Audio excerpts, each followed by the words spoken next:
Nobody cares. Literally. No, you could have done this 20 years ago. People probably would have cared. We don't care. We do not care. The price of gas, the interest rates, the having our money stolen from us and sent to 91% of the recognized world right now. I don't give two craps if there are aliens. If there are aliens, we're probably sending them money of some sort. I guarantee you that right now they're going to take money out of my next paycheck and send it to the aliens if they do exist. I don't care. Nobody cares. We got bigger issues right now. God almighty, you guys have lost it. Midnight circus home. Party in the mix. Turn it on live. Daly Fix. On the rhythm. Can't resist the play. Just one more hit up. Daly Fix. Feel that voltage kick. Daly Fix. Too loud, too quick. From DC to the strip. Let the bass line stick. I don't want love. I want my Daly Fix.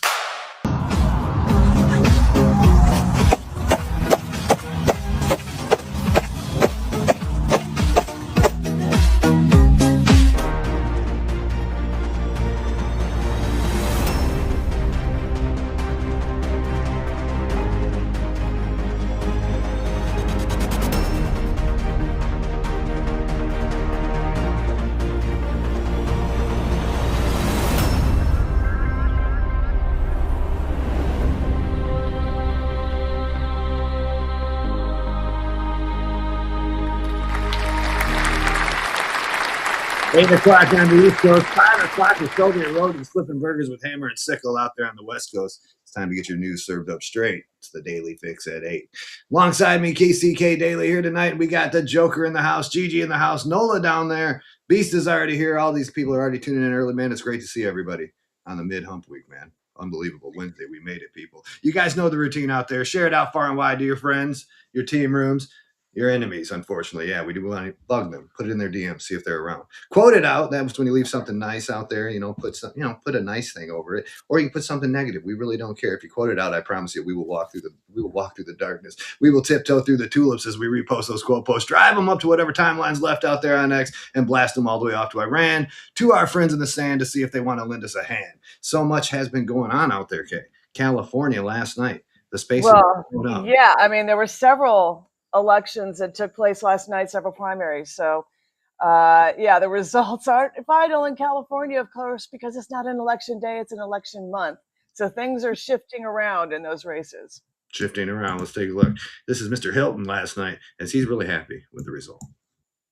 All right, hi everyone. It is the morning after a very, very good night. It does look like change really is coming to California. We are going to do it. This is our new governor. And I'm telling you right now, this is the man to vote for. He is honest. He is for the people. Okay. And they already voted. Oh, they did. It's looking good. Okay. But it's great to see. Hey, see you, Steve. No, thank you. I know you're going to do great at this position. And I'm glad I got to see you again. Right. But I saw you at Jack's church, and honestly. Well, thank you, and I appreciate it. If anybody's going to pull this state around, it's you. Okay, well, that's the story. If anyone's going to pull this state around, that is the plan. Change is coming. We are heading to Sacramento. It's going to be a great day as we take our message of change right there to the place where all the bloat and bureaucracy and nonsense is coming from. Stay tuned. Good things are coming. We are still leading. It's looking good. All right, Hilton's leading, and you see Pratt over there in the corner. Yeah, but it didn't quite turn out the way he had hoped by having two Republicans at the top going to a runoff. And that makes it a little bit more difficult for Mr. Hilton because, when I say election month, I'm not kidding in California. It really is election month. So you've got, Hilton and Becerra, I guess, go into the runoff.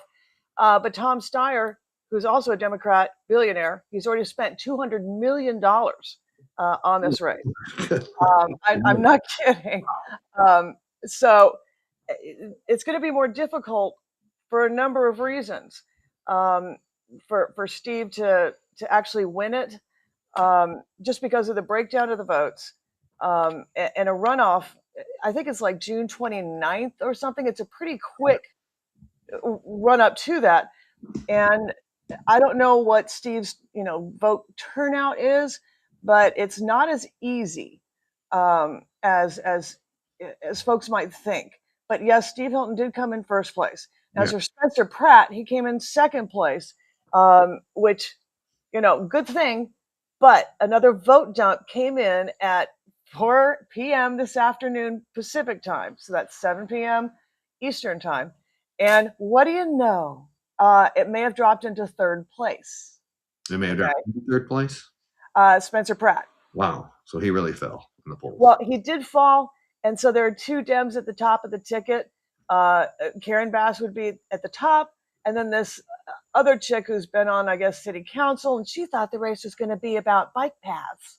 Oh, God. Well, they probably did No. bike paths, but right now they got to get the people defecating on any path to. Exactly. And this chick who first came into third place, she's to the left of almost every progressive we know. So, but look, Spencer would even have a hard time because he would have to reach out to a particular segment of voters in LA that I don't know these reached out to, and that's the blue collar workers. He's got the moms, right? He's got Hollywood, a lot of Hollywood, but what he needs are those blue collar workers in Los Angeles. The question is, if he does stay in the runoff, can he reach out to them effectively? I did hear that he met with the leaders of the Crips in Los Angeles today. He's making the rounds. He's making the rounds. He is making the rounds. So he's still trying. But the fact that, Drex, the fact that they're still bringing in votes is it's not great. And what do you know? It'd be two Dems at the top of the ticket there. That's troublesome, and there's no voter ID required in California at all. So heavily blue state out there, heavily blue state. And so it's not going to be as easy as folks think it is, even if our guys are in the runoff. Yeah, and Bass is beloved by her people of California. Well, not really, because what record does she have to run on? Okay, they've spent billions, for example, on their eradicate the homeless program. Get them taken care of.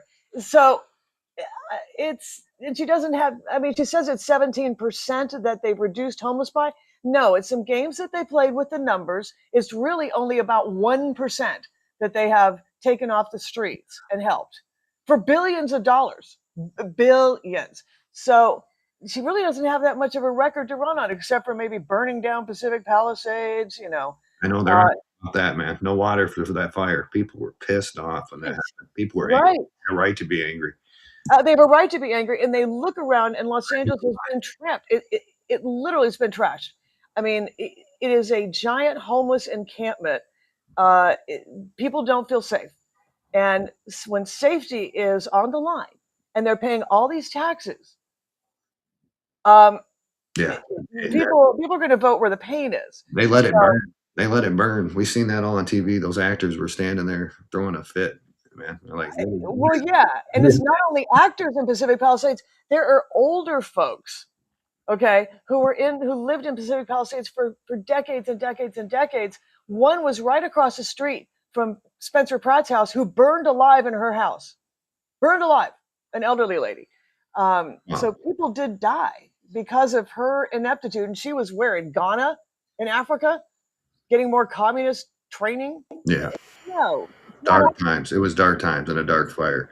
But we do want to say hello to Community Notes out there, giving a shout out to us here at The Fix and all of you at home. Community Notes says, Happy Wednesday from Community Notes. Keep an X for a safer place for a better tomorrow.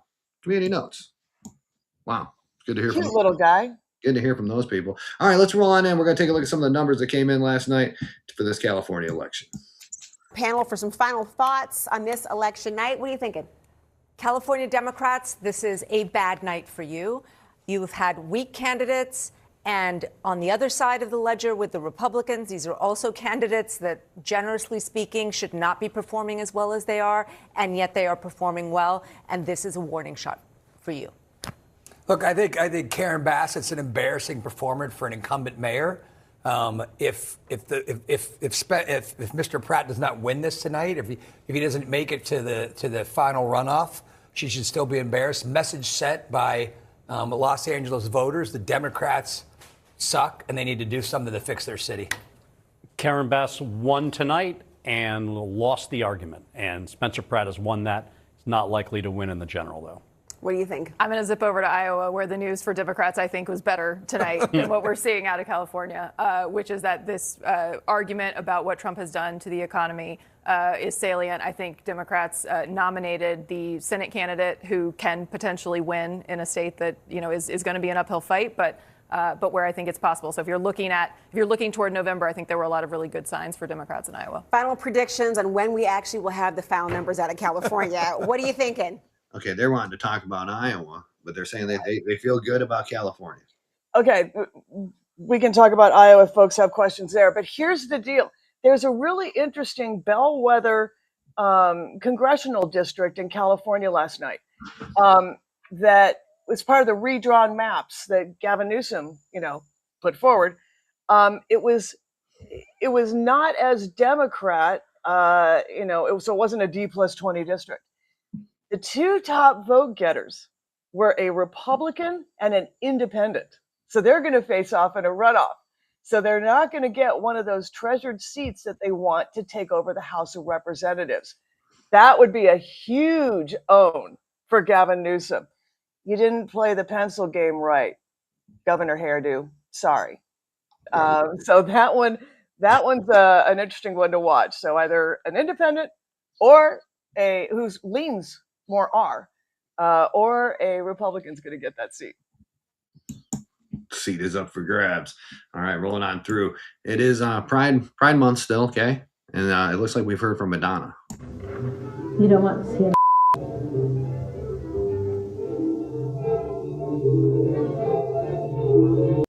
Wow. She's on her bathroom floor sending a message for Pride Month. Crazy. I hadn't seen Madonna in a long time. Thought that was pretty weird. Does she think that she's like... They get older and do, you know, like Britney does this. I see it out on the feed in my newspaper. I see Britney doing weird crap. Do they get... I don't think at this point in her career she has to do something like that. She doesn't have to. No, she doesn't. Okay, she's in her mid to late 60s. Ain't nobody want to see that. She's an American legend. She don't have to do that. But yeah, she's celebrating the Pride Month. Yeah, no thanks. Happy one out there. All right, important news today. President Trump on deck. The big man came. He was in the Oval. I seen him live today on Fox up there on the newspaper. Man, they were streaming him. What's happening with Trump? There's an executive order he signed today. That's a start, y'all. It's not the entire enchilada. Remember, for those of you who've been following us for a while, remember I've been talking since the beginning about the 1978 Civil Service Reform Act and how it's really hard to fire federal bureaucrats, that they're not at-will employees, right? Okay, I've been talking about that for a while. Well, finally, they've decided to make several of these federal bureaucrat classifications fireable. So, like I said, he could do it with the signing of an executive order. The one category that we really want, though, to be fireable are those Schedule A attorneys.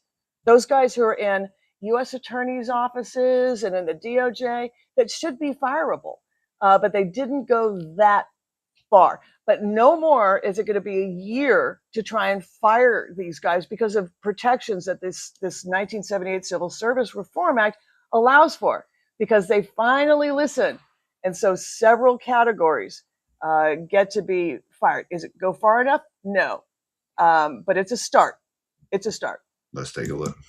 Executive order on reforms to the federal force, sir. Currently, with respect to many policymaking positions in the departments and agencies across government, we lack the ability, because of existing personnel rules, to effectively discipline or promote people who are in policymaking roles. This executive order follows on a number of previous executive orders. The end goal is making the federal workforce more accountable and ensuring that people, particularly in policymaking roles, aren't unaccountable to the wishes of the administration. And the reasoning for this was what? Whose idea was that? James Shirk, who's here from Domestic Policy Council, can speak to that. Would you like to say something? Come on, you did a great job of this. Thank you, sir. It's been a long-standing problem that it's almost impossible to fire a federal employee, even in cases of serious misconduct. And as a result, if you have employees who are trying to undermine the wishes of the American people by pushing their own agenda or just incompetent at what they're doing, agencies have a long-standing difficult time getting rid of them. And that's a particular problem if you're in a senior policy influencing role where you're controlling the policies of the entire agency. What this does is basically treats those employees like private sector workers. They're going to be hired on the basis of merit and competence, but if they're messing up, then they can be removed quickly rather than taking a year longer to get rid of them. That's great. And you were very much involved in it? I was, sir. Yeah, the American tax dollar at work. Bright Eyes in the chat said they should go when their representative senator goes. These are actually folks in the executive branch, Bright Eyes. So it's not on the Hill. All right. These are bureaucrats who are within the agencies. This is the deep state right here. Okay. These are the folks who either have burrowed in as political appointees and they become unfireable career bureaucrats. Okay. Different than Capitol Hill. But I know you're going with that. If we could get all of the career bureaucrats to be at-will employees, that's a huge start. But remember, you have to replace some of them with something. And it's tougher for our side to get folks to come into the bureaucracy. It really is. But it's good news, guys. It is a start, so there are more folks who can be hired. Got to start somewhere, Daly. You got to. Well, yeah, I mean, these are folks in policy positions. I will put the exact executive order on my feed after the show, so you guys can read it. These are policy positions, and these guys, besides the Schedule A attorneys, have a tendency to slow roll, stop any way they can the Trump agenda. So now they're at-will employees, just like private sector employees. No longer can they go through the Merit Systems Protection Board. No longer do they have some of the protections. Do they still have PPP protections? Yes, they do, but they're more at-will employees and they're more able to be fired. So it's a step, y'all. All right, you said you would put that on your feed. Yes, I'll put the actual executive order on my feed after the show. Speaking of K Daly's feed,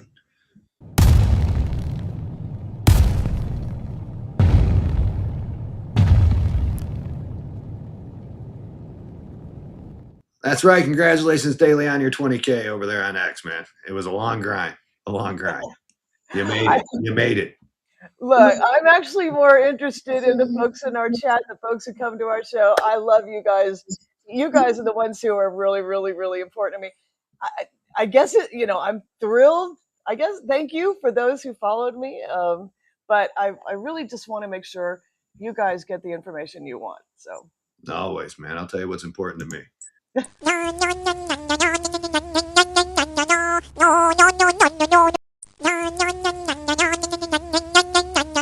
Moving on.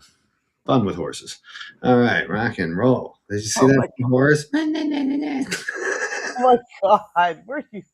It actually ticked me off. That was the first thing I heard with this morning, and then I said, "Nah, it's wonderful." All right, moving on to Say That, baby. Now, the president said that there's a chance for a balanced budget, partly just through his anti-fraud crackdown. Here's the president. Watch this. They've caught already hundreds of billions of dollars of fraud. And they haven't even gotten to California yet. California is very fraud. The whole thing is a fraud. The whole deal. Their elections are a fraud. Their mail-in votes are a fraud. But on the economic standpoint, if we find half of the fraud that's going on in this country, and we will, we're going to have a balanced budget very soon. The president with Lara Trump over the weekend. Senator, what's your reaction? I mean, all this fraud is coming up to real numbers here. Yeah, we have to tackle this, and we've refused to in the past. One way of tackling it is to end all welfare for refugees, illegal immigrants, and legal immigrants. And if we did that, that would go a long way. You know, a lot of this is the Somali population in Minnesota, tens of millions, if not billions of dollars. But they all came here as refugees. They came under special visa status. If you're a legal immigrant, you have 5 years where you don't get welfare. If you have a special visa or a refugee visa, you get welfare immediately, and you can stay on on it forever. What happened is the Somalis became experts at abusing the system, and so they've stolen billions of dollars. So I'm with the president, I'm with the vice president on this. We should eliminate the fraud, all of it, but it also means looking at the entitlement programs. It's not just the fraud aspect. Some of this stuff, look, the earned income tax credit and the child tax credit, it's estimated is 25% fraud. We still allow children who are illegal in the country. We allow them to get the child tax credit. So we should close all of this, but some of it's going to require legislation. Some of it requires some intestinal fortitude that seems to be lacking. I tried just a month ago to get rid of the welfare for refugees, and 30 Republicans opposed me and 20 Republicans supported me, and all the Democrats opposed me. So we have a problem even on the Republican side, is they don't seem to have the fortitude to get rid of the refugee welfare programs. Wow. A refugee welfare. No wonder we're broke. Yeah. Okay. Just give it away. Give it away the bank. They are, Drax. This is what the way Milton Friedman, way back, explained it. That immigration wasn't really a problem, during the Ellis Island sort of days, because people came over. They realized, oh my goodness, we've got to work hard, build a life here, all of that, right? Then the war on poverty began, and all these welfare programs came into existence. Those two things cannot live together, all right? Because you're giving away incentives for them to come over, and nothing's really been done to stop that, all right? And they actually do also have fraudulent ways of obtaining that, right? So he said the Somalians got good at it. They knew what to do. right. They had people obviously teaching them how to do it, but it's in every state, every single state, because every state gets these little, undesignated pots of money in these block grants. And that's where a lot of the fraud takes place. Are these, like CDBG home, or community block development grants, those kinds of things, Medicaid, Medicare, all of this. And so this is, it doesn't work when you have folks who come over specifically say, cha-ching, They get take care of us. package, as they used to call them back in 2015 down at the border, hitting the lottery. They hit the lottery. Exactly. Now, as for the SAVE Act, there have been discussions that have gone on with Ken Paxton, and there may be a couple of legislative tricks that he'll have up of his sleeve that may just make it, a must-pass sort of situation if it isn't passed by January when he's sworn in. So, we'll hope. Yeah, there's more than one way to skin a cat. Exactly. All right, man. To bring it back up, here's a little fun for us. Oh no! Not again.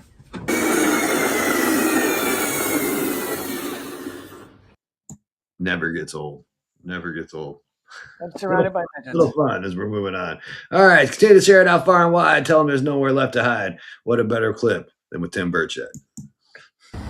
Hey everybody, Tim Burchett, just leaving Conservative Opportunity Society. A guy named Adam Savitt, Director of China Policy at AFPI, spoke to us. Fortunately, not a lot of representatives in there, about 12 total, 13 at one time, I think. Talking about the threat of the Communist Chinese on food and everything else. They've really infiltrated our country, and we've let them, frankly. I mean, I'm bills dealing with China, and I can't get them out of Republican-controlled committees. I've said this many times. I know the Democrats are the way they are, but it's the Republicans that I got the problem with. We're in the majority. We need to start acting like it. But we can't get out, and it's all about the dollars. It's about these people are funding, these graduate students and all this other, and they're bringing in grants, and they're not looking at sovereignty and literally the food security of this great country because of our greed of the politicians, and we allow lobbyists to run loose, and our leadership doesn't want to upset that apple cart with the money flowing in. So it's we got to do better. We got to start calling out our own people. Anyway, and I have a bill dealing with genetic testing, and it's the Communist Chinese are collecting this data and childbearing American women, and that's where we're at. And I can't get this. It's 2 years now, and I can't get the bill moving. So we'll hopefully see some movement there. I'm going to put some pressure on the chairman and the committee, see if we can get something going. So thank y'all for sending me here. The best of the best there, Tim Burchett. You ever think the people that don't like him say, like, there he goes out there to stream it? I'm sure that they do. Tell everyone next. Tell everyone. Food security is obviously important when you're talking about importing so much of the food. Here's the problem. Okay, it's not only food insecurity or food security. It's also the biggest lobbying concerns in DC. It's not APAC, boys and girls. It's Big Pharma.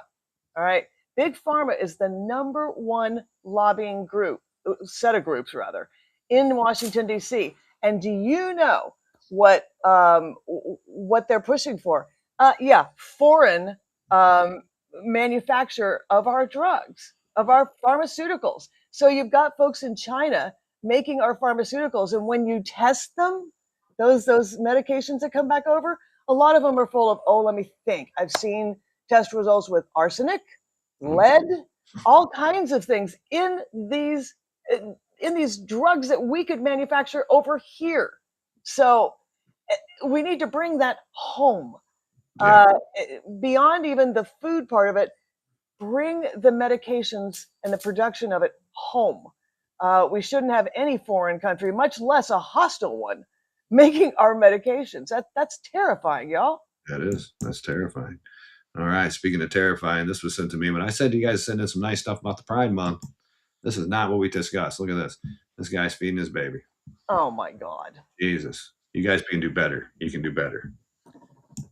Where do you find what they send in the DMs? What they send here. All right, moving on. Erica Kirk back in the spotlight. This woman has something to say about her. Erica Kirk has been caught in a billionaire scandal and she cannot erase it. This secret Beverly Hills meltdown is going to ruin Erica Kirk because she's exposed, and it breaks the mold for everything she's tried to present herself as. This is not a grieving trad wifey widow. No. Let's talk about May 14th. 2 separate sources confirmed that she has already moved on. A trusted eyewitness who knows the Beverly Hills hotel scene spotted Erica Kirk at an ultra-exclusive bar at the Beverly Hills Hotel, Bar 1912, and she was getting intimate with tech entrepreneur Blake Wynn. Blake Wynn is the nephew of casino mogul Steve Wynn. These two were seen hugging and kissing. A witness noticed that Wynn had his hand on her waist. So here's the detail that reframes everything before it. An eyewitness stated that Erica... I can't do it no more. What is she on about? Okay, I figure you know about this, so we don't have to listen to it. So Erica went out. I've heard rumors of a boyfriend now. Should she not move on, or does she have to be like falling all over sad at a date now? Well, I mean, Erica has said that she's not going to remarry. Okay. Who cares if she's dating somebody? She's a smart cookie then. She's not going to remarry. But yeah, what's the deal? So now they're making a big deal because she's starting to go out of her home and have a good time again. You know, that's usually there's a grieving process, but you got to move on. That kind of. Why don't they tell us how long she's supposed to grieve? Is she supposed to, like, you know, back in the day, like you're supposed to wear black a certain period of time, and you know, you're not supposed to dance or be seen with any other men? What? For all of these feminist ideas that they seem to hold. Yeah, and by the way, I don't really understand it. Are they just, you know, she's just living her life now? That's all. And what difference does it make to this chick or anybody else? What kind of grieving she does? Yeah. Well, Really? what do you mean this is going to change everything? You know, that a wife lost her husband and moved on. A year later, started trying to go out of the house and go do things that are fun for her. Oh well. Jesus. Oh well. Look, someone said yes. Hillary said, "Candace wannabe." Yeah. Basically, that gets you clicks and likes. Clicks and likes. That's what they want. Okay, it gets you monetized. Big deal. And to me, there's a special corner in hell for somebody who would take on a widow whose husband had the most public assassination since JFK. Come on now. You think they think about her kids, if nothing else. Yeah. You're going to see all this someday. It's horrible. And you're supposed, she's probably trying to set an example for her kids. You got to pick up and move on eventually. Look, there's a strength and a grace to how she's handled all of this. And also, by the way, they seem to really enjoy not giving a crap about how they are poisoning the jury pool and poisoning the case that's ongoing. There you go. We don't care. All right, as we're moving on through, Kay, we got the Epstein name was brought up again. Oh, the best. Okay, Scott Bessent was on Capitol Hill, or the Treasury Secretary was on Capitol Hill today testifying, and this was against one of my personal favorites, Senator Wyden. These people will try anything to bring up a nice little clip for their fundraising. Don't get it twisted. They don't care about the answers. They just want a clip. Mr. Chairman? Yes. Let's be clear here. Nobody is interested in the ramblings of a capo in the most corrupt regime in American history. We want to get some facts about this deal. That's what we're here for. Thank you. Well, thank you, and I will ask my questions first today. And we would like to hear what Adam Wyden and Jeffrey Epstein talked about. Your son's largest investment position was Rick's Cabaret. So did your son and Jeffrey Epstein talk about pole dancing as he begged him for money using your limited credibility? Should I just proceed? I'm going to proceed with my question. Okay, so was he addressing his actual son? Yes. That's his son. He was okay. I was trying to figure that out. Like, what does that mean? So what's going on there? Okay, explain it to us. Okay, back in the day when these hearings used to take place, our side was a lot more, not just a little more, a lot more timid. Okay, and they wouldn't have dreamed of pushing back. These folks, these cabinet secretaries, assistant secretaries, and all that, they are armed for bear when they go in because they realize that each one of these folks on the left is going to attack in some way. Again, like I said, they're trying to get a clip to use for fundraising, for clicks, all of that. This is a beautiful, beautiful thing to see. And they're not used to getting pushed back in this way. So you want to talk about Epstein? All right, Senator Wyden, let's talk about your son. Your son. So he must have been, was he in the files then? He must have been in there. Yep.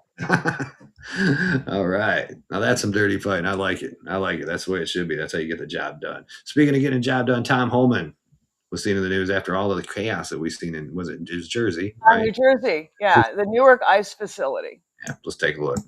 Like I said, we addressed that in New Jersey, and we got local law enforcement, state law enforcement to finally do their public safety job. But we got to remember what started all this. You got Democratic lawmakers on Memorial Day making false allegations about the facility, about the food, the medical care, hunger strikes. I went into that facility. I went to the medical. I went to outdoor recreation, indoor recreation. I even made a surprise visit this weekend and walked into the cafeteria and ate the meal that the detainees around me were eating.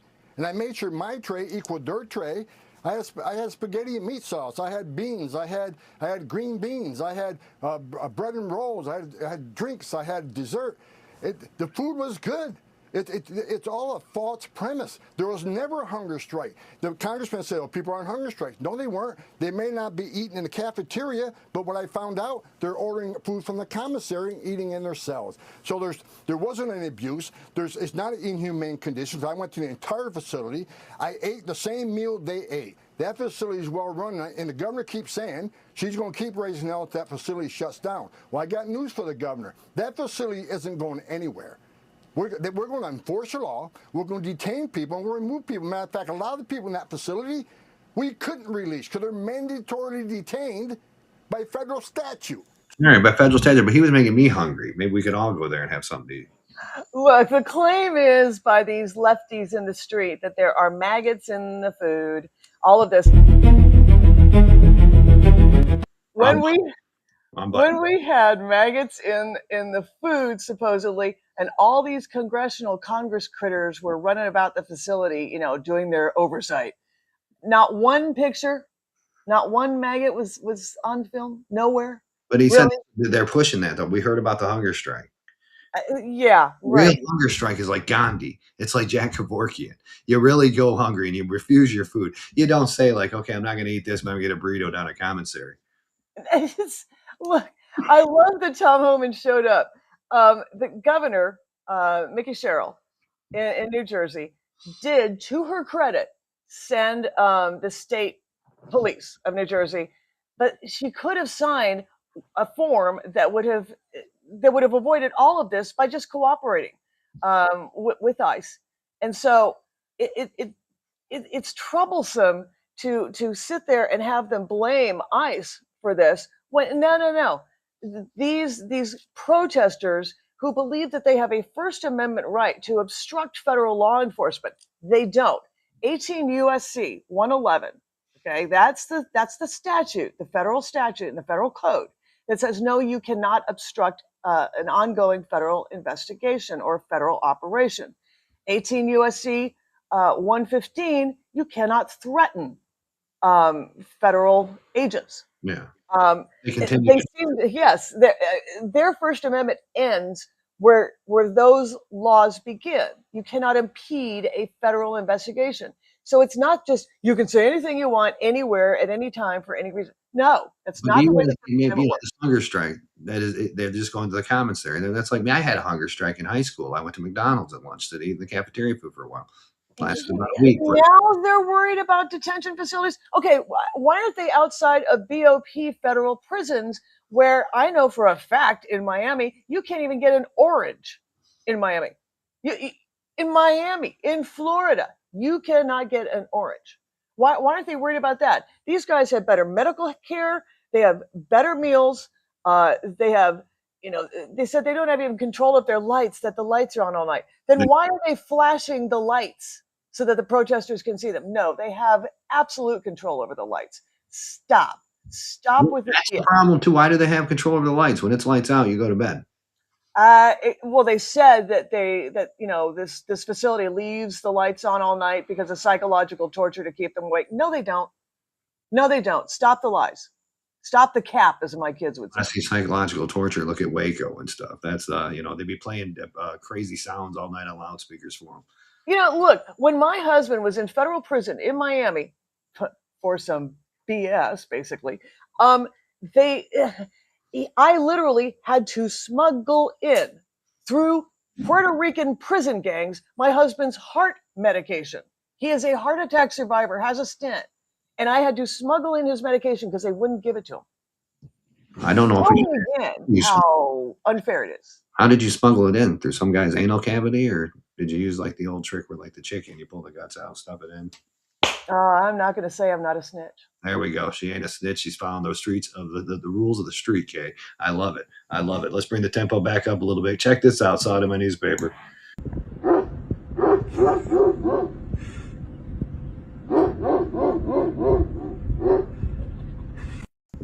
That dog's kind of talking out both ends. Wow. Are you sure he's not in Congress? Hey, man, at least he's got a skill. At least he's showing, whatever he can get clicks and likes for, he's out there trying. Something to put on the resume, I guess. Debbie Wasserman Schultz back in the news, man. She's got the cool little spaghetti hair. Yeah. Type hair. Debbie Wasserman. This is one of my favorite stories today, y'all. All right, when the Voting Rights Act Section 2 was ruled unconstitutional by the Supreme Court, and all this redistricting happened, Florida redistricted, right?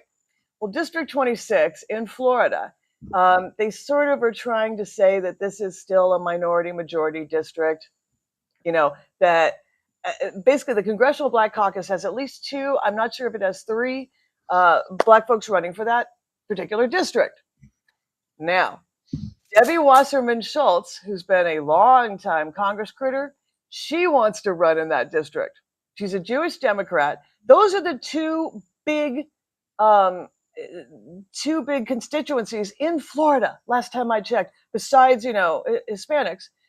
But traditionally, it's been Jewish Democrats and the Black community, okay? So they're trying to run. Now, this put Hakeem Jeffries on the hot seat because he refuses to endorse either side, either the Black candidates or Debbie Wasserman Schultz. And Debbie Wasserman Schultz used to be head of the DNC. Yeah, okay, the Democratic National Committee. This is getting fun, y'all. So, in fact, Debbie Wasserman Schultz, I actually debated her on NPR years and years and years ago. And one of the subjects that came up was this social justice approach to, Black community issues. And she now sounds like me saying, wait a minute, there shouldn't be districts that are just Black only.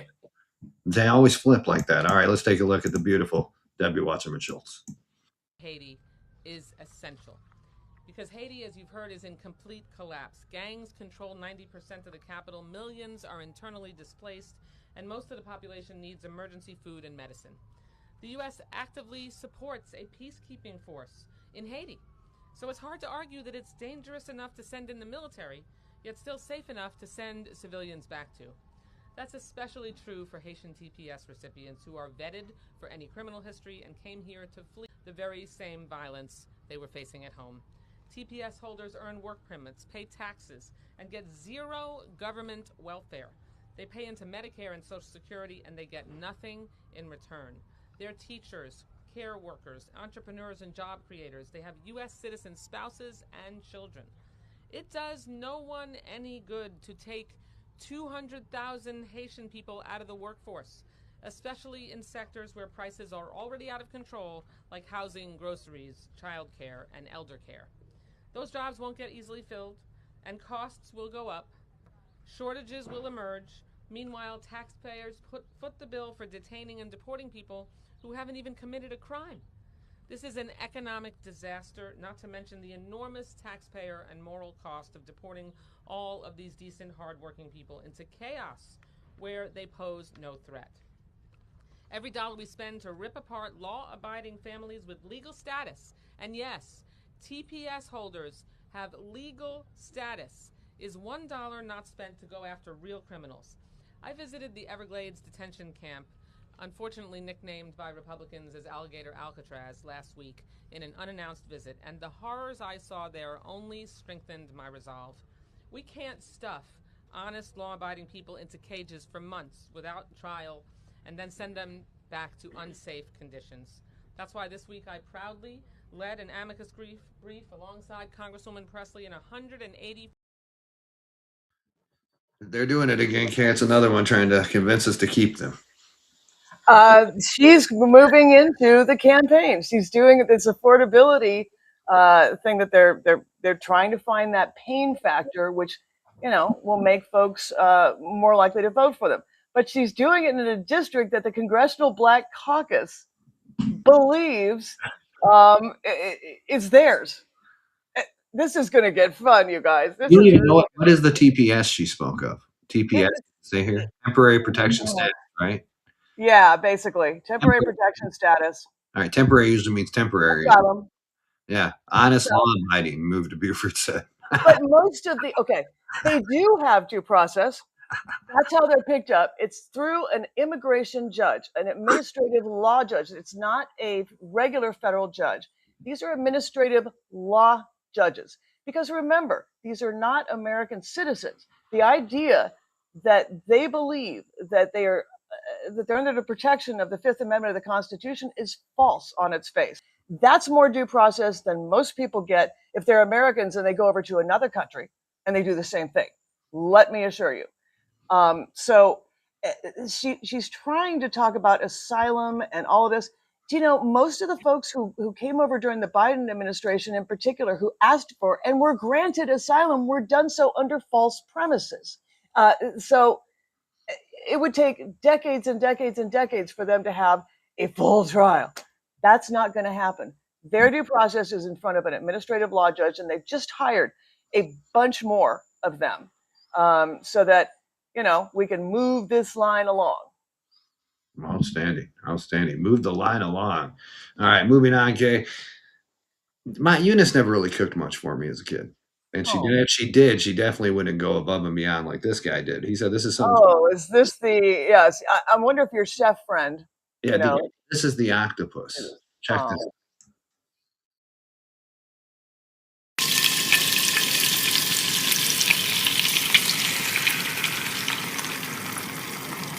I'm going to go ahead and season all of this with just a little touch of garlic salt.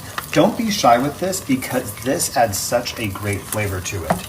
Another thing that adds great flavor is crushed red pepper. Now, if your kid doesn't like things spicy, you can go ahead and skip this part. I know our kid loves spicy things, and I know I absolutely love spicy stuff as a kid as well. I actually just use whole cloves, and you just poke them right into your hot dog like that. Now comes the sad part. It's time to say goodbye to our little friend. He's not needed anymore. We can go ahead and remove him. Right. After those eggs cook down a bit, you want to go ahead and grab a tortilla and place it right in the center. It's okay to have a little bit of that rim there. And what we're going to do next is you want to grab the appropriate size lid for our creation. Look at this. Look how great and easily that slides out. You just want to slide that onto the lid just like that, because what we're going to do from here is give it a flip on 3. Count me down, Jenny. 3, 2, 1. Boom. See, I was with him until he's like, we got to cut the head off the thing. What was the point in putting eyes in it? But see, I think that's the fun part, right? I mean, look at your little He decapitated it. Yeah, he's like, now we got to remove the head of the octopus. But then Well, I mean, my mother would have never said, like, come here, Drax. Let me show you. Take 5 seconds to put little eyes in it so we can cut the head off and throw it, give it to the dog anyway. you wouldn't want to have whole cloves to eat a whole clove. No, that would be not great. But decapitating him? Yeah, would you? So you would dine on that, Kate? Would you add the spicy stuff to it, or would you stay on like because I would have got it plain. Oh, no, baby. No, my kids can handle the spicy. Remember who you're talking to. I would have been a 6th-generation Texan, so they're used to spicy. Getting old, man. I had to watching that Tabasco sauce. All right, you guys continue to share it out far and wide. Tell them there's no place left to hide, and do check out that octopus. All right, rock and roll. Okay, we're moving on into England, and it's getting there's a lot of stuff going on over there. The people are mad, and I came across this. Let's check this out. Okay, now what is going on here? They have arrested bin. They have arrested a trash bin. Now, I got my family over there, Terry, Tyrell, and Jade, up in Northumberland. I worry for them as England's getting into chaos over there. So, what is this story about? Tell me about it. Oh, the Henry Novak story. Young man, 18 years old, basically comes across a Sikh gentleman and his brother, I gather, and they get into it somehow. And basically, the Sikhs were allowed to in England carry. I forgot what they're called, but they have a Sikh word for it. They're ceremonial knives. Okay, so they're allowed to carry these weapons. So he was stabbed. This 18-year-old kid multiple times. Now, when the police arrived, the guy's bleeding out. And he says, I've been stabbed. I can't breathe. He said 9 times I can't breathe. He said 6 times I've been stabbed. The cops believed the Sikh story, and they believed the brother's story on the 999 call, which is like our 911 calls here. And they arrested this dying kid. They put him in handcuffs. They said, I don't think so, mate. When he said, he said, I've been stabbed. He died on the ground in cuffs. The last thing he heard were his rights being read to him. Died, bleeding out. They didn't believe him that he had been. What do you mean? So the Sheik called the cops on himself, or no? The Sikh's brother called the cops saying that they had been attacked, that it was racially motivated. All of this. So they called in saying this guy attacked us. Yes. And then he has a little boo-boo by his eye that he got hit by the eye. And the cops he said, I've been stabbed, I can't breathe, and they cuffed him. He's on the ground bleeding out. Oh, and they said he was drunk. And they believed him. They believed the Sikh and his brother. They hid the knife. And you mean the ceremonial blade? Yes. They hid it, and the cops believed him because there's actually a provision in British law that says it's a DEI provision. Wow. It basically says you have to believe them over a white kid. I mean, he couldn't believe his chest. They couldn't believe him as his chest was filling up with blood, and he died right there on the ground in cuffs. It was horrifying. So they basically had a dead kid on their hands because they didn't care to check. Unbelievable. Let's take a look, guys. Now let's go to the families out there on the Grand Court. I am Henry Novak's father. To my left is my daughter Olivia Novak, Henry's older sister, and to her left is Lucy Ross. Henry Novak's mother. The jury confirmed what we've always known. Henry's life was taken from him unlawfully, violently, and without justification. Henry was 18 years old. He was kind, ambitious, loved, and full of promise. He had his whole life ahead of him, a degree to finish, places to see, and a future to build. That future was stolen from him, and no verdict or sentence will ever give it back. Henry did nothing wrong. He was one of the kindest, friendliest, and most inclusive people you could ever hope to meet. He was amazing in every way. On the 3rd of December last year, Henry was walking home from a night out with his university football teammates when he encountered Vikram Digwa, a man openly carrying a large knife on the streets of Britain. That knife was used to take Henry's life. He should have been safe walking home. Instead, he became another young life lost to the brutal reality of knife crime in this country. Henry had been stabbed multiple times, and as his chest filled with blood, he tried to escape. He was chased, abused, and filmed by Vikram Digwa and others. When police arrived, Henry was lying on the floor, barely able to sit up and plainly in severe medical distress. With his final words, he told officers that he could not breathe. He told them he had been stabbed. All right, prayers go out to him and his family. Wow. I mean, people filming it and stuff, that's horrible. No, it was bad. The Sikh and his brother were making fun of him the entire time as he was dying, basically in front of them. And what's worse is, the sentence was very light, but also there's been no firing disciplinary measures against the police who allowed this to happen.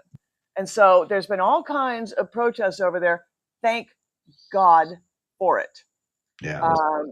They need to know that this, I don't care what color they are, this cannot happen ever again. Breaking news here in Batshit Bonkers, Britain, where the nation is in shock at the body cam footage of Henry Novak and his last moments. The police officers disregarded pleas for help as he drowned in his own blood and proceeded to handcuff him, drag him across the floor, even as he was dying, reading him his last rites. The family of the Sikh man who stabbed him to death still had the nerve to disrupt court proceedings when Henry's family were in that room, and Hampshire police says it has serious questions to answer. Oh, I think it has a lot more than serious questions to answer. I'd like to know the names and see the faces of those police officers who acted like monsters in his last moment of need. The British police system needs a complete overhaul, and as it stands, white people are not safe on the streets of the UK because what your needs might be in your last moments will be disregarded by police officers who've been indoctrinated by DEI. There she goes. She was popping off. I put a little thing there. That's when they were starting to gather. So people are finally doing something there. She's right. They're not safe. She's absolutely right. There needs to be a whole inquiry into police procedure so this cannot happen again. And you know, the father, when he's talking about his son, he actually said he didn't want this to be used, you know, because a lot of times there's overcorrection when like Black Lives Matter came out of George Floyd. Okay, you don't want to overcorrect. You want to make it fair for everybody. And somehow the police training has gone way far on the DEI side. Also, you know, I think the brother also needs to be charged for obstruction, for hiding the weapon, Well, yeah. for giving false testimony. That's a legal procedure, but who knows over there if they get a pass for hiding the weapon and not being the one who stabbed and all that crap. Who knows? And for giving the police false testimony, Yeah. you know, on the 999 call. It's not okay. And You know, had this they, and I think move to Buford on there, he doesn't see it getting better. I don't either. This is getting worse with over there in England. Every time we turn around, there's something new, and it just seems like they're flooded, and I don't see how they're going to fix that. first of all, by getting rid of, by defeating their prime minister and the mayor of London, both of them are fully embracing all of this. Yeah, well, like I think it was the King's Christmas speech was more for the Muslims. Yeah. Which is It's not, again, not okay. So they need to understand this is a full-scale invasion and to their country. They need to close the borders. They need to start deportations because otherwise this is going to continue, and they're going to find themselves in cities like London where folks like this are elected, like we have in New York City and other places. There you go. Yes, BLM started with Trayvon. Remember Trayvon Martin? Exactly. It gained steam though with George Floyd, Gained a lot. and became, a fundraising opportunity, and all it did was enrich the leaders of BLM. It did not help a single person in the Black community. It was a fundraising gambit. And they overcorrected and started the whole DEI thing that became their mantra. So, and defunding the police, all of that, on false premises again, that George Floyd died from fentanyl, folks. Defund the police, take whatever you want from a liquor store. And that's how it was. All right, let's take a look at Tommy Robinson. He was down there rallying the crowd. Yep. Well done for not remaining silent. Well done for coming out. Henry's murder I've spoke about this for 20 years. I said you'll be a victim of a race gang, i.e. Pakistani Muslims, will be beating up a white kid. The police will turn up, they jump on the white kid. Every time, I've seen it my whole life, they jump on the white kids. What the whole world has now seen in Henry's video is what we all know anyway. It's a different treatment for white people compared to non-whites. And we've seen this spread through every single institution in our country. I can't breathe. The crying, the pleading. Do you know what's insane right now? Is you see that scumbag's brother who should be charged for perverting the course of justice. He fucking lied. And the father. And a message to anyone who wants to claim representing of communities, get that fucking family out of Southampton. Yes, get them off! The fact that his family might go shopping in this city next week and walk past that scumbag's brother who facilitated and accommodated the murder of Henry is an absolute... The fact he's walking the streets is insane. Get him gone! There we go, Tommy Robinson firing them up. It is good to see them coming and standing up for themselves, though. It's about time. Well, I mean, what started this was the case obviously came to fruition in the UK courts, and the release of the body cam footage, which in stark relief showed what happened to Henry Novak, and it's ugly to watch. Even on X, it shows it as graphic. Wow. Yes, it's graphic, and the cops should have recognized what was happening. They didn't. They didn't care. They didn't believe him. London Bridge is falling all around them. We've told them before. I mean, it was a space a long time ago. Somebody's really upset about all this. We said, you guys got to do it yourself. We can't really, we're glad y'all like Trump, but it's up to you guys. Yes. Country back, because if you don't, you will lose it. And it already, like I said, it seems worse and worse. All right. Speaking of worse and worse, Jill Biden on The View. Oh God. He'd given so much of himself, and to see you even saying, like, I thought he was having a medical episode, I was concerned. Was there any part of you that went into protection mode of like, Joe, you can't keep doing this. Like, they're taking so much from you. But the doctors told me he was fine. I'm not a doctor. I mean, I am a doctor. Yes, you are a doctor. Yeah, she's not a doctor. Did you see that? I'm not a doctor. Yeah, we had a feeling. Here's the thing. She literally said at first, and remember, she's on a book tour right now. So I'm wondering if this is in her book or if her publisher basically, needed a defibrillator. Actually, still, of course, defending the fact that her husband was all his marbles were there, and they kicked him off the ticket. Yeah, right. Well, okay. she said first that she thought he had a stroke on stage, and then she was wondering, if a blood test should be done to see if he was drugged. Really? Okay, so if you think that your husband, the love of your life, the father of your children, has been drugged or had a stroke, wouldn't you take him to get checked out? She didn't afterwards. No, Okay. they had a good party to go to, probably. They gave him another insurer and propped him up at a table somewhere. Well, they probably went to get ice cream and he went home. I mean, look, honestly, I don't understand this. I really think that you needed a defibrillator for the publishers who's either it's in the book, that's what she thought, or it's not. And those poor publishers are thinking, oh my God, what did she just say? Jill's in it herself. She liked being a tapestry in front of people. She loved being first lady, loved it. And she resented the idea that that wasn't going to happen anymore. And I have heard that they are somehow out of money, even though in the last few months, y'all, they funneled taxpayer dollars. Are you hearing me? Taxpayer dollars to a very well hidden account within the Biden crime family orbit. Okay. Billions of dollars. But somehow they're out of money and Hunter's out of money as well. I guess he needs to sell more paintings or something. I'm not sure. But so they're crying, poverty at this point. Boy, my heart cries. Ladies do know how to paint some Picassos. I guess. Look, when my kids were toddlers, they could have painted better paintings. We'll do that. When things go bad in life, I'll just go make some finger paint art and sell that shit. Now, she was legitimately pissed. Now, what's interesting is Jill probably should have gone second because Joe's got his book coming out. Joe should have gone first. She should have batted Klima if they were smart. But no. What's his book called? Did I Do That? Is that what it's called? Or what the hell just happened? I don't know. You talking to me? I don't know. The auto pen presidency? I have no clue. Joe Biden's out with It Ain't Fair.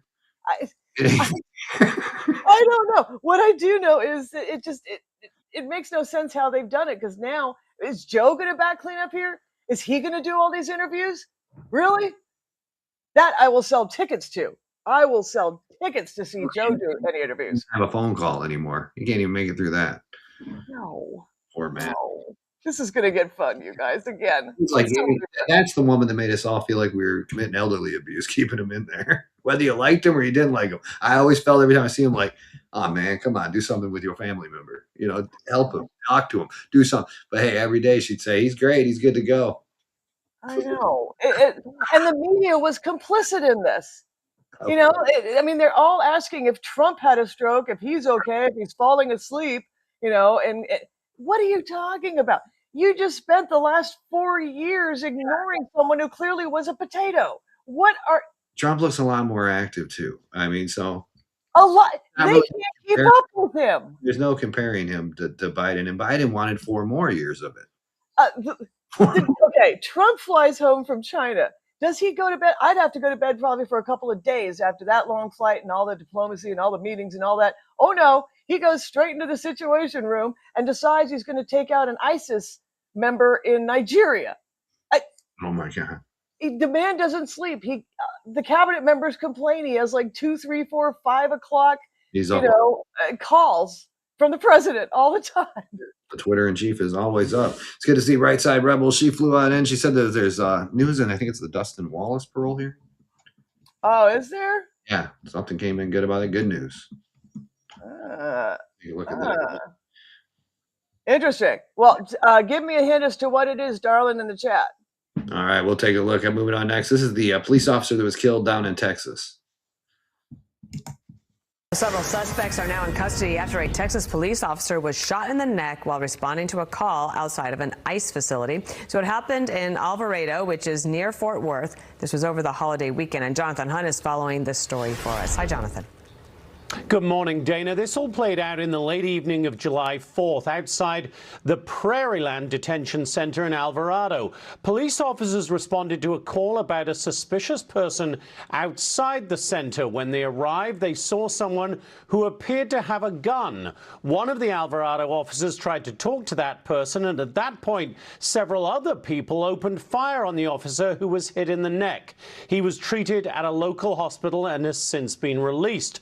Officers arrested a number of people at the scene. A motive for the attack is still being investigated, but the Department of Homeland Security said a group of more than a dozen people had slashed tires of federal vehicles and damaged security cameras at the ICE facility. There was also another attack on an ICE facility in Portland, Oregon, Friday night, a facility that has been the site of an ongoing protest for several weeks.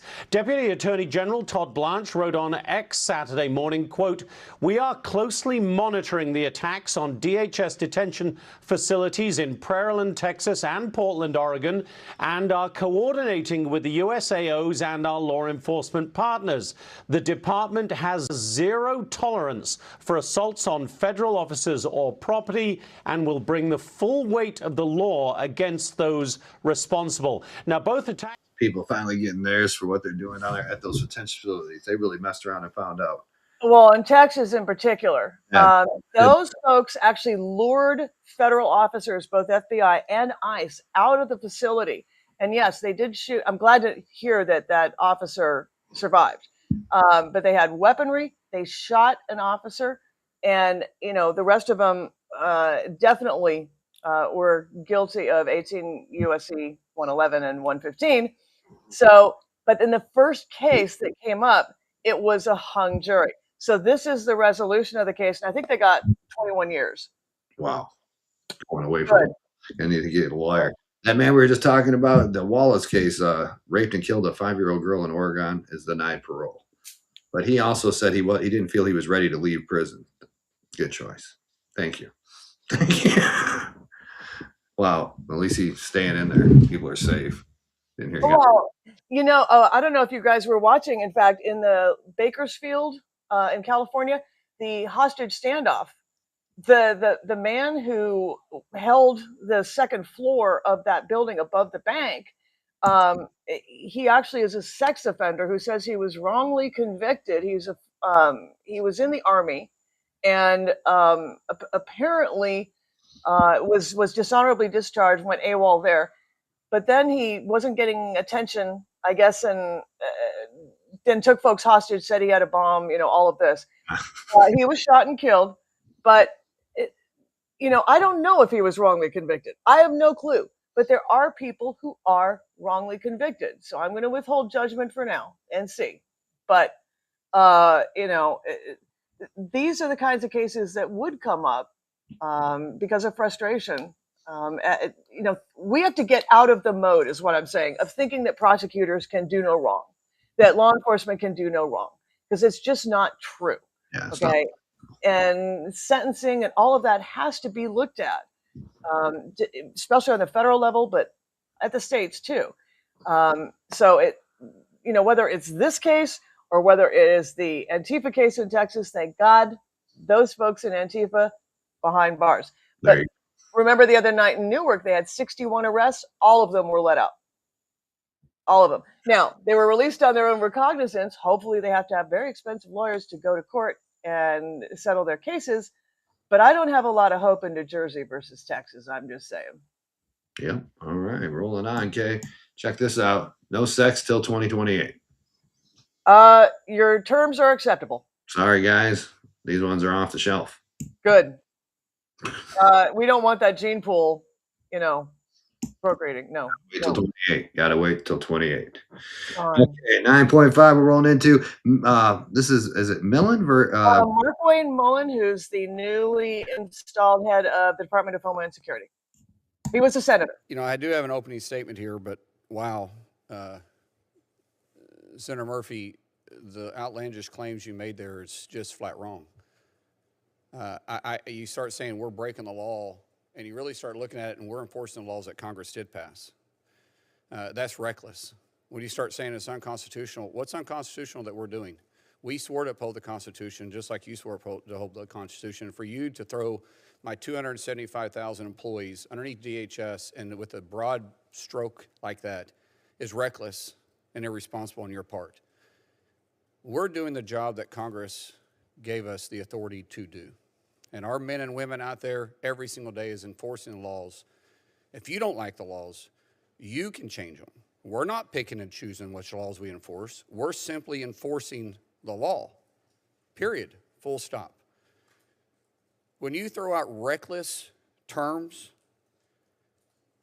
and you start referring to our agents as being dangerous, unconstitutional, and lawless, that's why our agents' death threats are up by 8,000%. I know that's not what you want, but your political theater, that's what it causes. When you start looking at assaults on our officers, they're up by 1,300%. Senator Murphy, is that what you want? I don't think it is. I really don't. But I understand the political theater. I understand wanting to get sound bites. And that was obvious because the whole time you was giving your testimony, you wasn't looking at me, you was looking at a camera. I get that. I get it. If you have bigger political ambitions, fine. Just say it. But don't do it at the expense of my officers. When you want to really talk about funding, you haven't funded my officers. CBP and ICE has been willing to do the job for free. Why? Because of a reckless administration. Prior to President Trump coming in and saving America, you had a reckless administration that was destroying America by letting millions of illegals into our country. We're a nation of laws, and we're going to enforce those laws. What separates us from other countries is because people respect. Because people respect them and the laws. But he said he's not getting any funding from these people anyway. Yes, remember, part of their argument, the left, is that they want to defund ICE and parts of Homeland Security, which, you know, is the overall agency, and including Border Patrol and all of that. And so it was sort of in limbo, even though they did have a lot of the funding until 2029. But just this afternoon, after this testimony from Director Mullen, apparently the Senate has passed the funding for ICE and the Border Patrol, fully funding it until 2029. Now, if you'll notice the talking points that Senator Chris Murphy used, that he bats down, those are the same talking points clearly distributed to the protesters at every single one of these ICE facilities. They honestly believe that ICE is not law enforcement. It is. That they have no right to do this, that they have every right to be anywhere and protest and impede their operations. They're law enforcement, aren't they? Federal law, right? Yes, it's under federal law. And what don't they understand about that?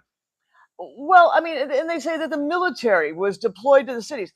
The National Guard was deployed, and it was just to protect the federal facilities of where ICE detention centers are, which they're perfectly fine in doing. A lot of folks on our side said, well, why don't we just have, the military deploy the cities, and take care of this as a whole. No, there's a little law called Posse Comitatus that will not allow that to happen. Yeah. But they're perfectly within the law to do this. I'm not understanding what they think ICE is for. I mean, Obama used them. He was the deporter in chief. So he never got heat for it. People just lost their jobs. No, the kids in cages, that was Obama. Okay, now they're bringing up at these hearings about how they're bringing up two case examples. One kid who had a brain tumor, whose parents were illegal and brought him over, and they were detained and so they're throwing every sob story they can get. Yes, they're bringing these things over. Soaping something sticks. This is what they do, and they're claiming that American citizens have been deported. No, American citizens are being detained when they obstruct federal law enforcement operations, which they need to learn as part of their training on the left. For example, you got detained by the ICE and you were from American, like me. I think you could get out of that by midnight. Yeah, well, yeah, but also if you are obstructing a federal law enforcement operation, you have every right to be obtained. Look, if I pushed you in front of a bus, okay, and there was an ICE agent there, guess what? There are enough law enforcement that they could arrest me on the spot. Okay, because when a crime is committed in front of any federal law enforcement officer, they have arresting capabilities. Yeah. So I don't know what they mean. They're not law enforcement. Why don't we have it local? Because this is a federal issue. Hello? It's kind of in their heads, man. I don't understand. Oh, they're junior lawyers. They want to be. I mean, Hillary says, you need to remember these are the same people that don't even know how to define a woman, much less know what ICE is for. oh, they sure do when it's convenient, though, don't they? They know when it's a woman, when it's convenient for their argument. But notice the messaging that they're using. It's crazy. All right. Speaking of convenience, I've been looking for any sponsors for the shows. We do got to get one. Jessica, check this out. These coffee cups, we can have the Daly Fix put right onto them. Oh, no.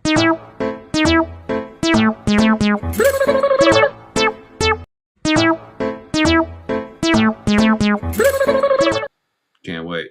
What do you think, Kay? Jessica.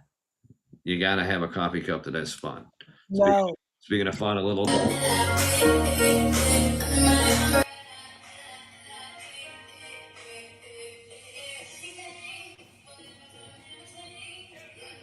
Never gets old. You know. Never gets old, Daly. Yeah, I always raises everybody's spirit a little. I look forward to the. Always raises the spirit a little bit. All right, man. Moving on to something to raise my spirit. Let's see. This was Marco Rubio, and boy, did he have it out today. Americans in why is she leaving? I'm going to answer her questions. I will. Oh, she's going. Okay, I got it. Well, thank you for coming. All right, so we're going to talk about. I just want to. Unfortunately, Representative time has expired. Representative Salazar is recognized. Yes, and giving contracts with no transparency is exactly the reason why you shut down USAID. So practice what you preach. I yield my time. She gets to scream now too? Chairman, can we take down her words? I'll give you some time. I'll give you some of my time. Let me just. Okay. But God, what kind of thing is this? What is this? You get asked questions for 5 minutes and you don't get time to answer. It's not a hearing. I think you said clown like show a dunk before. tank. What is this? I don't have to tell you. I don't. I've even used their time. How can I answer the question? They don't even give me time. I've had to use their time to answer your questions. Yes. All right, whatever. All right, so I don't need to tell you that in my community, the city that I represent, the city of Miami, you're one of the most illustrious representatives, and that we're very proud of you, not only the Cuban Americans, but the Hispanic Americans in my community. Why is she leaving? I'm going to answer her questions. I will. Oh, she's going. Okay, I got it. Well, thank you for coming. All right, so we're going to talk about. Why am I here? What is this? Exactly. That representative on the left literally asked 5 minutes of questions. Like he said, would not let him answer one, not one. So he's had to resort to using the Republicans. Did she answer at the end? Did she say, I got something else to go do? I mean, because he yelled like, wait, where's she going? Exactly. Look, they come in, they do this little, dog and pony show so that they can get their little fundraising clips, and then they leave, right? So they don't give it. 9 times out of 10, it has nothing to do with any of this. There was one, I think he was on the Senate side before, and they wanted him there for 8 hours, and then they were bitching at him because he has 4 different jobs, right? USAID, National Archivist, got National Security Advisor, and he's secretary. And he said, I'm here, not the 8 hours you wanted because I am busy. Yeah, I'm very, very busy. I can't give you the 8 hours. He showed up for it to waste his time with somebody screaming around. Exactly. I mean, this is what they do. This is the game they play. They're not interested in it. All they want is a clip for fundraising, emails and texts, or, to make it socially media, social viral clips. They come late and they leave early, usually about 30 to 45 minutes. The taxpayer dollar at work. Yes. I mean, they go to, well, remember, they also, all of them are on multiple committees. So they go from committee to committee to play this game. Jesus. This has been going on for a while. And by the way, his hearing was also interrupted 3 times by protesters. Wonder if they're going to get the J6 treatment. Oh, no. That's right. They're going to get taken down to the Capitol Hill police office. They're going to be charged $50, no file on them whatsoever, and let go. So impeding an official federal proceeding, no, that isn't for them. You see, they're on the left. Only in America, people. Only in America. Up next, this is the, let's see, Slow Down Ladies. Gigi sent this one in. Oh, shit.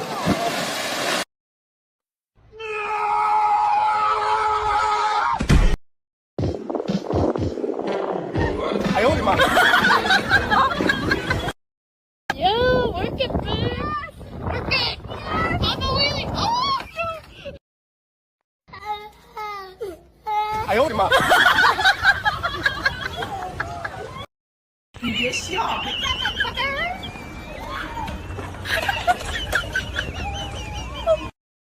I mean, oh.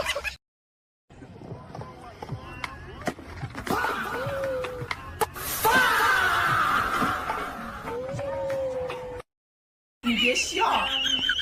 What's gonna be kicking it?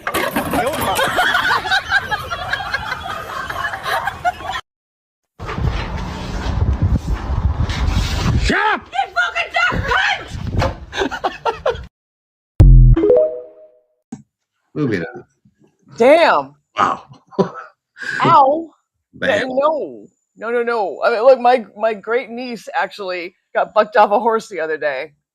So, yeah, ow. Bucked off. God, Yeah, ow. I would feel. God. Ouch. I have Ouch. never done that. I've never been on a horse, but I can only imagine the pain of falling down from one after it throws you. You got to get right back on him. Kay says, get right back up, man. I am 47 years old. Getting right back up sailed like a couple of years back. Can't just jump right back up. Oh, my God. All right, moving on. The DOJ lawyer, Exodus. You sent this in.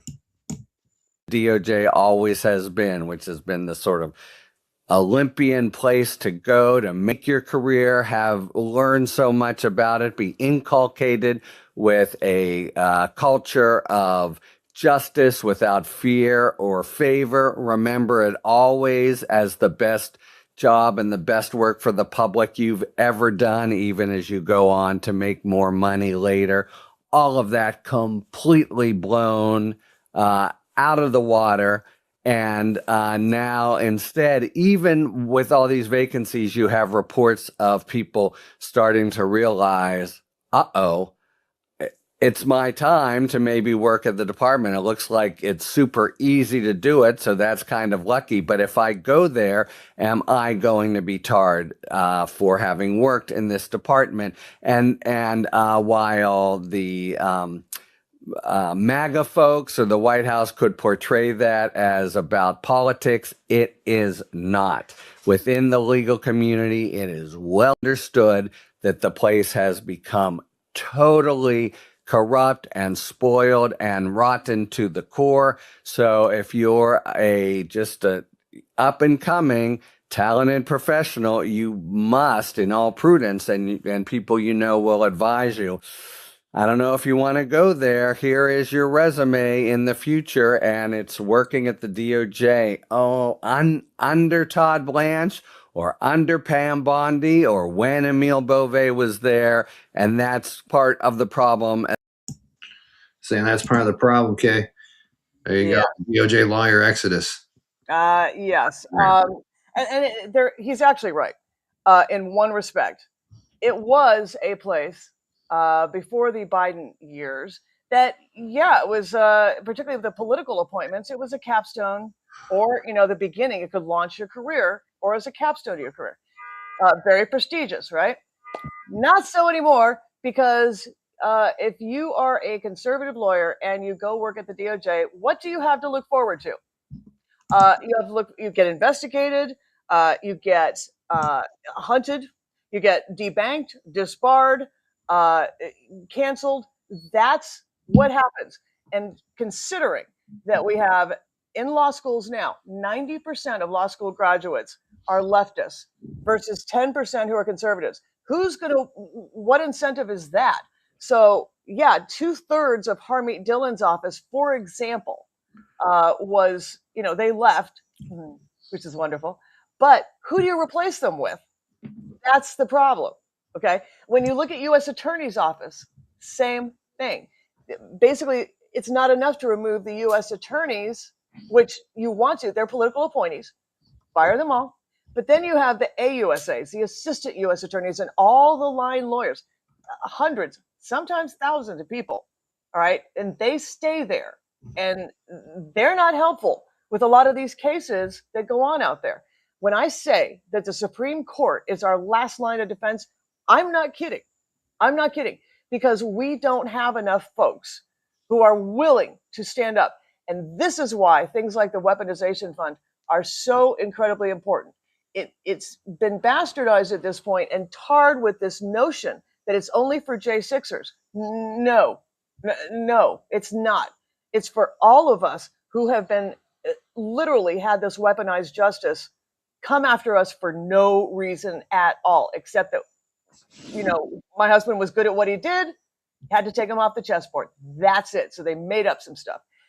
This is what happened to a number of conservative leaders. And the weaponization fund, fine, it can go away. Don't care, because there's a judgment fund that sits at the Department of Treasury that has been there for decades, that is basically a blank check anytime the Justice Department does something wrong. And they're acting as if, oh goodness, the senators have their pearls clutched and their panties in a wad, thinking that, oh my goodness, this has never happened before. It happens all the time. Yeah. Those two FBI agents that formulated a lot of the plan to get Trump in the Russia hoax, they got millions of dollars, millions from this judgment fund. The senators, when Arctic frost came out, what did they want to do? They wanted $500,000 for each instance of when their cell phones were accessed. Access. So it's okay for them, but not for us regular folks who paid millions in legal fees. Yeah. And had our lives upended. No, this is where the problem lies, also with the Department of Justice. Because why would you want to go if you're not going to have anybody there to back your ass up if it does happen to you, which it will? Okay, literally, why would you put your career on the line like that? Yeah. This is the problem we face, y'all. Definitely the problem we face. And hopefully you guys will get some justice out of this stuff. That's what needs. People have lost their faith in these institutions. With good right. Yeah, with good right. I was a total law and order, prosecutors. There must be a reason why you're being indicted. No more. I now understand how the system works inside out, and it is corrupt from the top to the bottom. Okay, BOP, the Bureau of Prisons, the Federal Bureau of Prisons, that place needs to be taken down to the foundations, to the studs, and redone completely, because it is a lawless institution, a lawless institution. So whether it's sentencing, any of that needs to be redone. But who's going to do it? Yeah. Who's going to do it? They just keep trying to reform it, but I don't think anybody will ever have the faith in the things like, getting rid of the weaponization fund when folks don't know about the judgment fund that's been there for a while. But who's going to do that? Todd Blanche wanted to hand it off to 5 volunteers. They're like, I don't want to make this. Okay, then those 5 volunteers on whatever commission they come up with, they're going to need staff to go through these thousands of cases where they couldn't even find Nancy, the Guthrie lady, Nancy Guthrie. They couldn't even find her. Look, we're still looking. There are people out there who believe that they have a weaponized case because they had a Trump sign in their front yard. That's not weaponization. That's not lawfare. Okay, lawfare are cases like my husband's case, very unique, and it had nothing to do with the rule of law, had nothing to do with facts. So when are you going to get folks to actually step up and do things on the conservative side, regardless if you're in DOJ or not, regardless if you're in the administration or not, if all you have to look forward to is indictments and incarceration? Do you know that tomorrow is going to be the first day my husband's going to be a free man? He'll be off probation 2 years after. 2 years. Getting the freedom back. That's always a good feeling. Finally, but are we really free? No. What we have gone through? No. And we still have these stupid journalists who are trying desperately to blackball my husband and call all of his clients, say, do you really want to work with a convicted felon? I'm telling you, guys, no, we don't want a pardon. We want a Rule 48A. We want total vindication. We want the conviction reversed. That's the only satisfaction, or a 2255, which is based on habeas corpus. So we're still working on that. There's some movement there. Hopefully I'll have something to tell you guys later. Yeah, hopefully, man. We're always praying for you and the family because we know you guys want to get that taken care of. Oh, yeah. Man, they were answered last Tuesday when they put in Ken Paxton, winning the runoff. Yes, he did. He not only won it, he crushed it by 30 points. Now, poor little John Cornyn is reneging on his word, and he doesn't necessarily want to help, Ken Paxton, whatever. Like we didn't expect that. Doesn't want to keep the olive branch out. But Ken Paxton is in D.C. He met with the president and with Todd Blanche later on this afternoon. So he was reporting, Fox News asked him, I guess, about his meeting with the president, and apparently it went very well, as usual. He's got the president's cell phone number. They're buddies. Let's take a look. Tell us about the meeting with President Trump tonight. Tell you what, I love President Trump. Every time I'm around him, it's infectious. His love for this country, and he certainly understands this race really well. We spent a lot of time talking about it today. He's going to be behind this campaign. He's going to lend his support in all kinds of different ways. I expect that he'll show up a few times in Texas to campaign with me, and I think there's a very good chance we're going to be seeing his great involvement because he cares about the state of Texas and obviously cares about America. Tell us about the meeting with President Trump tonight. Oops, skipped over there. So you said he's had this meeting already, right, with the president? Yes, and the president has committed to helping in several ways, not the least of which he's going to actually come down to Texas and campaign for Ken Paxton.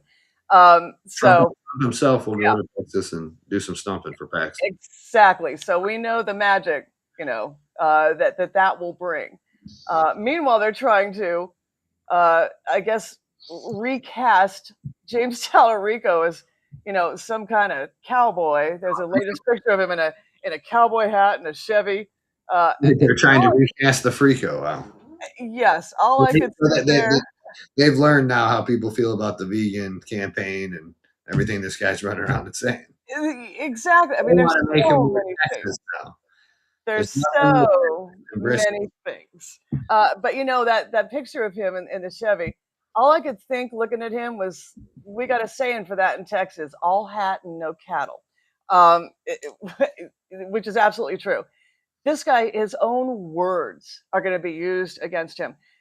Frankly, if any of you guys who are watching are really good at AI, yeah, I was saying, in my DMs. I want to have somebody do one of those up for us. All hat. Yes, I want several done. It's called all hat and no cattle, huh? Down in Texas. I got several ideas for some Spencer Pratt-like ads that I think would be fun to do. So contact me.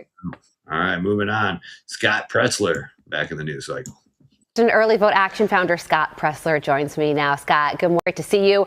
A whole lot to get to. And let's start off with the Los Angeles mayoral race, where Karen Bass is advancing to the November runoff. Spencer Pratt currently in second place, although that position has yet to be finalized. Despite that, he is feeling confident right now. Take a listen to what he had to say last night. Watch. I'm ready for whatever God puts in front of me, and we have 5 months to put the best team the city could ever dream of. I mean, she knows it's on. I hope she's ready, because I literally could not be more excited. Your thoughts on this race and where things stand right now? Well, good morning. Mayor Karen Bass said that they have a foundation to build on, and unfortunately, she's right. Because while she was posing for pictures in Ghana, it was her home city of Los Angeles that was burning to the ground because of her feckless and weak leadership. There are still a lot of votes to count, but I'm hopeful that Spencer Pratt will make the runoff and be one of our candidates going into the November. Scott Pretzler laying the smack down there. He said her feckless and useless leadership. He brought up. Talked about that. Yeah. She can't run on her record, boys and girls, because my goodness me. It's basically election month in California as they count votes. And the latest vote count dump, y'all, puts Spencer Pratt in 3rd place. Now, hopefully there'll be another one that will reinstate him as number 2. But here's what he needs to do. It's not only the moms who are worried about their safety and their kids' safety. It's not only Hollywood folks who are coming out in droves to help Scott or help Spencer. He also needs to reach out to particularly blue collar workers. That will be the key in Los Angeles. And otherwise, it's going to be a really tough needle to thread, even though there are now more folks registered as Republicans than Democrats in Los Angeles County. Wow. Remember, these are California Republicans. They're a different breed. Okay, they're more towards the center than to the right. Meanwhile, the ones on the left, they're way far to the left. So he has less of a chance to get them, although Spencer Pratt did meet, from what I understand, with the leaders of the Crips today. There you go. That's probably a good idea for his campaign, though, to reach out to those guys. Get the vote everywhere out in those neighborhoods. Whatever it takes. Right. Look, I'm hoping that my native hometown is not lost. Wouldn't it be nice to see California turn red? Look, California used to be red. Hello, it was the home of Ronald Reagan and Richard Nixon and all these people who were bitching about Steve Hilton. We, being a foreigner, we had Arnold Schwarzenegger as governor. There you go. Foreigner. What the hell are they babbling about? This is, they're calling Spencer Pratt a reality star. He was exactly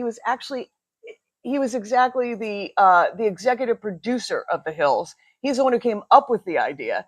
So he's got this business sense to him. But come on, people stop belittling and lampooning just because he was on a reality show. So was Trump. I don't understand where that's to use that against him. He's a villain on a reality show. That's an acting job. Yes, and by the way, you understand he has been a businessman the entire time as well, and he's common sense. He's telling people, where the pain is, stepping in poop, seeing people, shoot up in front of their kids on playgrounds. The zombies who are homeless. Zombies. You're a voter out there. That would be a main thing that needs to take care of. They can't have people walking around looking like The Walking Dead. No, and to me, it's cruel. Get these people some help and off the streets. But they spent billions of dollars. They claim that 17% fewer homeless are on the streets. No, they played games with the numbers. It's really only 1% after the billions they spent. Wonder where that other money went. And they just passed the Nick Shirley Act, otherwise known as the Protect Fraud Act. Yeah, stay out of my state, don't look into it act. Exactly. Whatever you do, don't find the fraud. Cha-ching for us. Come on. The taxpayer money work. Up next, Kay, we got Rahm Emanuel, who's giving a nice little talk. Yes, Rahm Emanuel. You guys, this is someone to watch. Okay? You said this guy was running, right, for president. He's got some. He's running, definitely. Wow. Now, he has taken a position that he's basically saying the Dems have gone absolutely insane, and they've caused their own problems. And he just has finished a bike tour in New Hampshire, a listening tour, listening to the problems of regular people. Very smart. This guy is the one who created Obama. Okay? He's not dumb. He is the dangerous one. He's the sleeper candidate. I'm telling you, watch 2028. This guy's the one to watch. Let's take a look at him fresh off his bike tour in New Hampshire. Polls show Democrats aren't doing that well. We got the voters right where we want them. Why do you think people feel so negatively about the Democratic Party? Because we earned their disrespect the hard way.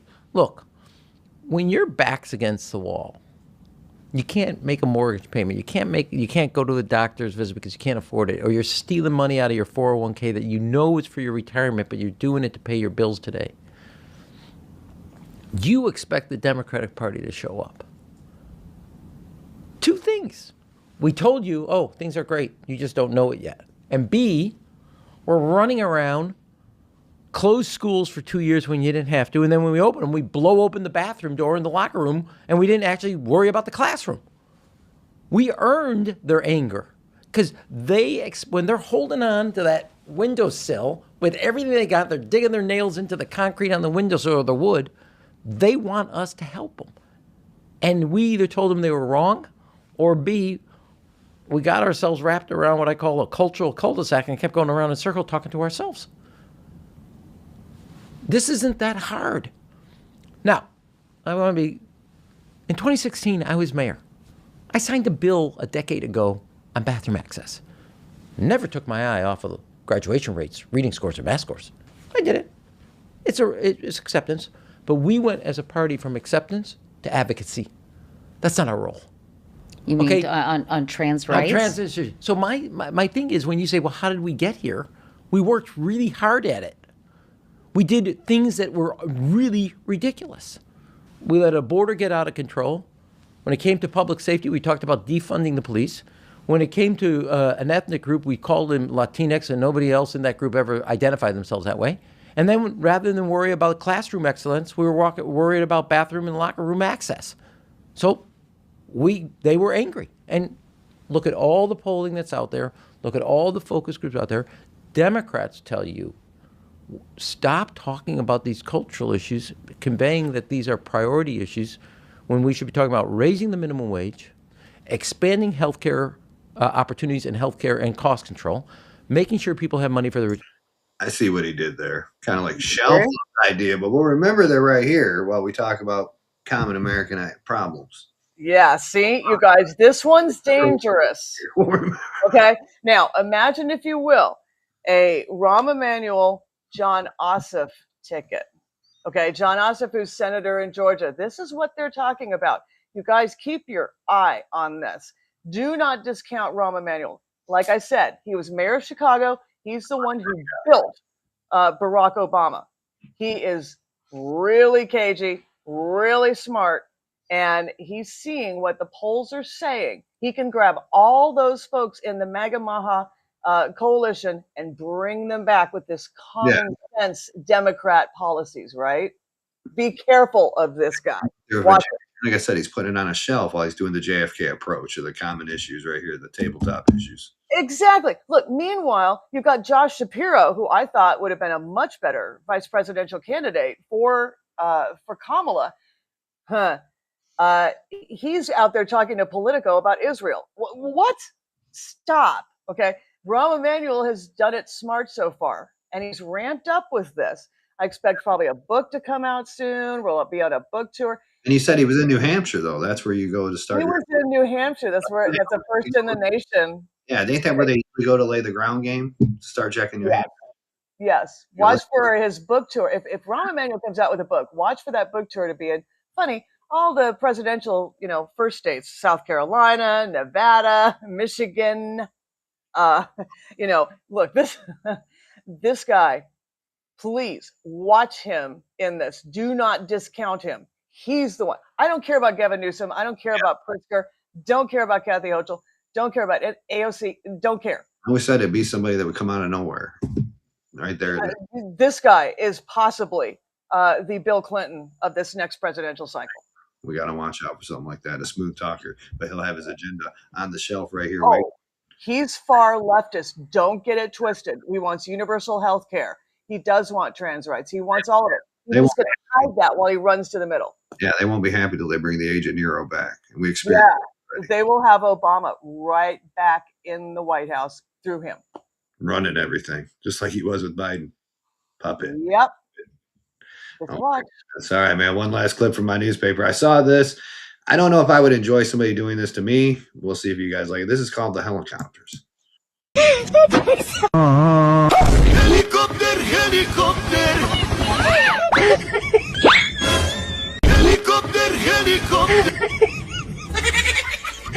God, I would be angry. Somebody helicoptered the chair. My Lord. At all the pool parties, I was the one who's usually thrown in first. So par for the course, I would imagine. Poor In kid. my world. Going in first. All right, you guys. Check out Monday, 7 p.m. That's right. It's the Liberty Happy Hour with Iron Patriot. And you got Land of Illusion and Fido down there. They're kicking ass on X Spaces. Make sure you guys check them out 7 p.m. on Mondays. They just had Joe Lanu in there. What a great interview from Oh, that's great. Night Court. Friday, 8 p.m. EST. You'll join me and DCK here. We'll have Alpha Warrior in the house. Daly Fix. Daly Fix. Daly Fix. I want my Daly Fix.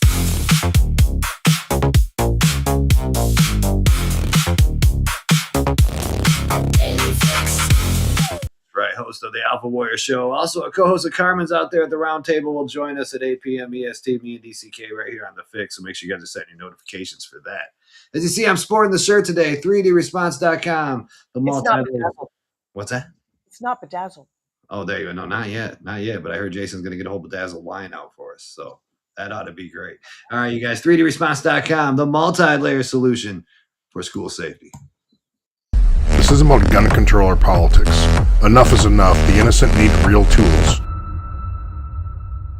There has been 260 years of American school massacres. Minnesota-based 3D Response Systems. We understand that the prevention is the most important piece. America's first school massacre occurred in the year 1764. School massacres have surged, with 346 reported last year. We saw a gunman in a black trench coat with a very huge gun.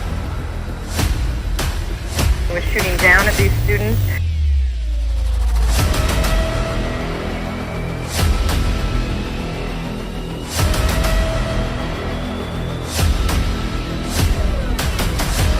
And just really brainwash people into thinking about guns in a vastly different way. 3D Response Systems is a multi-layered design to get the police there faster and provide tools for the people inside to survive. Our system comes into play to keep as many people safe as we possibly can. 3dresponse.com, the multi-layer solution in school safety. Make sure you guys are checking it out. They got great merch like the cool ass shirt I'm wearing. Also, you can support them with even coffee mugs and all that jazz. So make sure you're checking them out. Download that literature to pass out to your schools and your communities to keep those kids safe. 3dresponse.com, the multi-layer solution. Daly, did you check out The Joker's Wild yet? The show we did. I haven't. I want to see it because I heard great things about it. Congratulations. Yeah, we're working on the tech issues, but we pretty much have a good baseline there. We had a lot of phone calls that called in. Yeah, people can call in. That's really cool. I think we got to add that for the number. So we'll be running ads for that throughout the week. There won't be no Drax's Pit this week. Sylvia Roden's got some graduation stuff she's got to handle, so Drax is going to rest, but we will be back on Drax's Pick the following Saturday at 10 p.m. EST. So make sure you guys are tuning in for the great action on the pit. I will be back with the Joker on Smile and Dial. That's right. That will be at 10 p.m. on Tuesday nights, 10 to midnight with me and the Joker. I think Victor and also Jersey Boy will be joining us this Tuesday. So we're really looking forward to that. So, Kay, we got Alpha Warrior coming in Friday at 8 p.m. What are we going to be discussing with the Alpha Warrior? Oh, there's all kinds of stuff. I mean, he covers an awful lot of the news. Sometimes, admittedly, from a different angle than we do. That's okay.